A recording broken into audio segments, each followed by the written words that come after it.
বিজেপির বিনাশ যাত্রা, বিজেপির বিদায় যাত্রা, বিজেপি যে যাত্রাগুলো করছে ওগুলো হচ্ছে বিনাশ যাত্রা, বিদায় যাত্রা এবং পশ্চিমবঙ্গে 250-র বেশি আসন নিয়ে সর্বকালীন রেকর্ড করে চতুর্থবারের জন্য মাননীয় মুখ্যমন্ত্রী মমতা বন্দ্যোপাধ্যায়ের নেতৃত্বে সরকার গঠন হবে।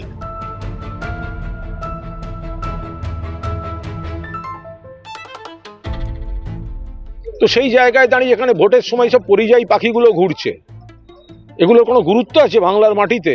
গোয়ারা হারবে।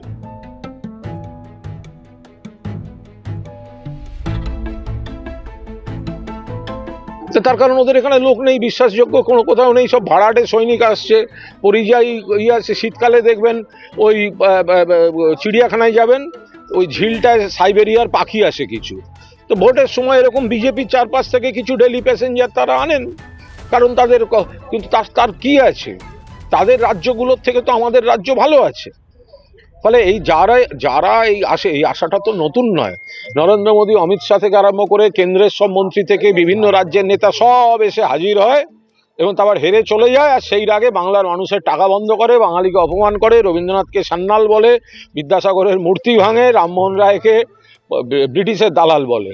যারা বাংলাকে অপমান করে, বাঙালি মনীষীদের অপমান করে, তাদের বাংলার মাটিতে কোনো জায়গা আছে? বিজেপি এবার একটা ভয়ঙ্করভাবে কমতে চলেছে। এবারে ওরা বলছে পরিবর্তন যাত্রা, ওটা ওদের বিদায় যাত্রা। আর হবে তৃণমূলের প্রত্যাবর্তন।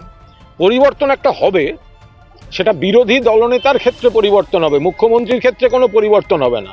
কারণ বিরোধী দলনেতা হতে গেলে যে সংখ্যক বিধায়ক প্রয়োজন হয়, এবারের বিধানসভায় সেই সংখ্যক বিধায়ক ভারতীয় জনতা পার্টি পাবে না।